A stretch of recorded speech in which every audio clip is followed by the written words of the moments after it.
दुखपूर्ण आज से सुखपूर्ण कल कैसे निकलेगा, थोड़ा सोचो।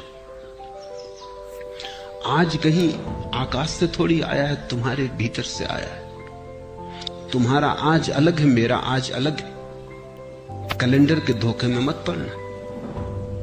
कैलेंडर पर तो तुम्हारा भी आज वही नाम रखता है, मेरा आज भी वही नाम रखता है, लेकिन यहां तुम जितने लोग बैठे हो इतने ही आज है। पूरी पृथ्वी पे जितने लोग हैं इतने आज है।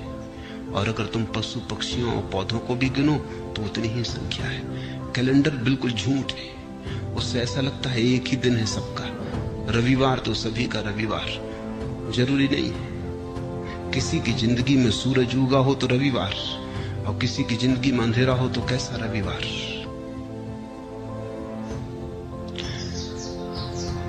आज कहीं आकाश से नहीं उतरता है, समय कहीं बाहर से नहीं आता है। समय तुम्हारे भीतर से पैदा होता है। तुम ही आज को जीकर कल को पैदा करोगे। तुम्हारे ही गर्भ में निर्मित होता है कल। कल निर्मित हो रहा है आज। और इसलिए मैं कहता हूं आज और अभी जी लो, और इतने आनंद से जियो, ऐसे भरपूर जियो कि जो तुम्हारे गर्भ में निर्मित हो रहा है वो भी रूपांतरित हो जाए, वो तुम्हारे आनंद को पकड़ ले। अगर आज तुम दुख में जी रहे हो, कल की आशा कर रहे हो सुख की, आशा से पैदा नहीं होगा कल। कल तो तुमसे पैदा होगा। तुम जैसे जी रहे हो उससे पैदा होगा, तुम्हारे अस्तित्व से पैदा होगा, तुम्हारे सपनों से नहीं। समझो, एक मां बीमार है और उसके गर्भ में एक बेटा है और रुग्ण है और शरीर जराजीर्ण है। बेटा तो इस जराजीर्ण रुग्ण शरीर से पैदा हो। मां चाहे सपने कितनी देखती हो कि बेटा बड़ा स्वस्थ होगा, महावीर जैसा स्वस्थ होगा, इससे कुछ हल नहीं होने वाला। इस सपने से बेटा पैदा नहीं होने वाला। बेटा तो सच्चाई से पैदा होगा। तुम्हारा कल तुम्हारे सपने से पैदा नहीं होगा, तुम्हारे आज की असलियत से पैदा होगा, हकीकत से पैदा होगा। तुम आज क्या हो? अगर तुम नाच रहे हो तो तुमने आने वाले कल के लिए नाच दे दिया। अगर तुम प्रमुदित हो, प्रफुल्लित हो, तो कल का फूल खिलने ही लगा, क्योंकि जिस फूल को कल खिलना है उसकी कली आज ही तैयार हो रही है। प्रतिपल तुम अगला पल पैदा कर रहे हो। प्रति क्षण अगला क्षण तुम्हारे भीतर निर्मित हो रहा है, तैयार हो रहा है। तुम सृष्टा हो। तुम अपने समय को खुद पैदा करते हो। इसलिए मैं तो कहता हूं आज जियो, लेकिन तुम्हें लगता है वर्तमान जीने जैसा नहीं लगता। अगर वर्तमान जीने जैसा नहीं लगता तो कल भी तो वर्तमान होकर ही आएगा, फिर वो भी जीने जैसा नहीं लगेगा। परसों भी वर्तमान होकर ही आएगा, वो भी जीने जैसा नहीं लगेगा। तो इसी को तो मैं आत्मघात करना कहता हूं। तो आत्महत्या कर रहे हो, जी नहीं रहे हो। जीने का कोई और उपाय नहीं है, आज ही है और आज ही जीना है। जीने जैसा लगे या न लगे इससे कोई फर्क नहीं पड़ता। जीने का और कोई ढंग है ही नहीं। जीना तो यही होगा। कल के भुलावे में मत पड़ो। कल के भुलावों ने बहुतों को डुबाया है। आज जियो। ये क्षण खाली ना चला जाए। ये क्षण अवसर है, इसे तुम ऐसा ही मत गंवा देना। कुछ बना लो इसका, कुछ रस ले लो इसमें, कुछ भोग लो इसे, कुछ पहचान लो इसे। इसका स्वाद उतर जाने दो तुम्हारे प्राणों में। ये ऐसा ही ना चला जाए, क्योंकि अगर समय ऐसा ही जाता है तो समय को ऐसे ही चले देने की आदत मजबूत होती चली जाती। फिर धीरे धीरे समय को गंवाना तुम्हारी प्रकृति हो जाती। भोगो इसे, चूसो इस क्षण को, निचोड़ लो इसको पूरा। इसका रस जरा भी छूट ना जाए। यही परमात्मा के प्रति धन्यवाद है, क्योंकि उसने तुम्हें अवसर दिया, जीवन दिया, और तुमने ऐसे ही गंवा दिया। परमात्मा तुमसे ये न पूछेगा। यहूदियों की किताब है तालमुद, बड़ी अनूठी किताब है। दुनिया में कोई धर्मशास्त्र वैसा नहीं। तालमुद कहती है कि परमात्मा तुमसे ये न पूछेगा कि तुमने कौन कौन सी गलतियां की, गलतियों का वो हिसाब रखता ही नहीं, बड़ा दिल है। परमात्मा तुमसे पूछेगा तुम्हें इतने सुख के अवसर दिए, तुमने भोगे क्यों नहीं?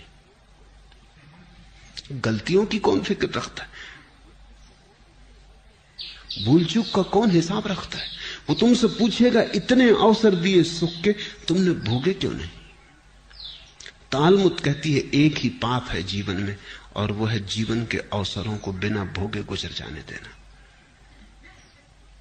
जब तुम आनंदित हो सकते थे आनंदित ना हुए, जब गीत गा सकते थे गीत ना गाया, सदा कल पर टालते रहे, स्थगित करते रहे। स्थगित करने वाला आदमी जिएगा कब, कैसे जिएगा? स्थगित करना ही तुम्हारे जीवन की शैली हो जाती। बच्चे थे तब जवानी पे छोड़ा, जवान हो तब बुढ़ापे पे छोड़ोगे, और बुढ़ापे में लोग हैं वो अगले जन्म पे छोड़ रहे हैं, वो कह रहे हैं परलोक में देखेंगे। यही लोक है एकमात्र, और यही क्षण है सत्य का, यही क्षण है, बाकी सब झूठ है, मन का जाल है। लेकिन अगर तुम्हें अच्छा लगता है, तुम्हारी मर्जी। तुम्हें अच्छा लगता हो तो मैं कौन हूं बाधा देने वाला? तुम सपने देखो, कभी ना कभी तुम जागोगे, तब रोओगे, पछताओगे। तब तुम पछताओगे कि इतना समय यूं ही गंवाया। और ध्यान रखना, जीवन में जितना दुख भर लोगे, जितने आंसू घने कर लोगे, जितना पछतावा हो जाएगा, उतना ही कठिन हो जाता है रोकना फिर दुख को, आंसुओं को। कभी तुमने ख्याल किया, हंसी तो एकदम रुक जाती, रोना एकदम नहीं रुकता। तुम हंस रहे हो एकदम रुक सकते हो, रोना एकदम नहीं रुकता। थमते थमते थमेंगे आंसू। रोना है कुछ, हंसी नहीं है। दुख ऐसा सरोबोर कर लेता है, दुख ऐसी गहराइयों तक प्रविष्ट हो जाता है, तुम्हारी जड़ों तक समाविष्ट हो जाता है कि फिर तुम उसे रोकना भी चाहो तो कैसे रोको। थमते थमते थमेंगे आंसू। रोना है कुछ, हंसी नहीं है। ये कोई मजाक नहीं है कि रो लिए और रोक लिए। ये कोई हंसी नहीं है कि हंस लिए और रोक लिए। हंसी तो तुम्हारी ऊपर ऊपर होती, रुक जाती। रोना बहुत गहरे चला जाता है। रोना तुम्हारे जीवन में सब तरफ भर जाता है। और रोज रोज अगर तुम रोने को इस तरह संभालते गए और जीने को कल पे टालते गए, तुमने कहा हंसेंगे कल, रोएंगे आज, और तुम जो दलील दे रहे हो वो दलील ये है कि अपना वर्तमान तो सुखद मालूम नहीं पड़ता, इसलिए सुखद सपने देखेंगे। सुखद वर्तमान क्यों नहीं है ये पूछो। इसलिए नहीं है कि कल भी तुमने सपने देखे थे आज के, और कल का दिन गंवा दिया जिसमें आज सुखद हो सकता था, जिसमें आज की आधारशिला रखी जा सकती थी। कल तुमने गंवा दिया इसलिए आज दुखद है, और तुम यही दलील दे रहे हो कि हम आज को भी गंवाएंगे क्योंकि कल का सपना अच्छा मालूम पड़ता। तुम्हारी मर्जी, गणित साफ है। फिर मुझसे मत कहना कि हमें किसी ने चेताया नहीं। तुम्हें यह मौका न मिलेगा कहने का, ये ध्यान रखना कि हमें किसी ने चेताया नहीं। जरूर करें भाई। दूसरों को तो यह भी सुविधा है कहने की कि उन्हें किसी ने चेताया है, लेकिन मैं तुम्हें रोज चेता रहा हूं। मेरी बातों को इतने प्रेम और शांति से सुना, उसके लिए बहुत बहुत अनुग्रहित हूं। और अंत में सबके भीतर बैठे परमात्मा को प्रणाम करता हूं। मेरे प्रणाम स्वीकार।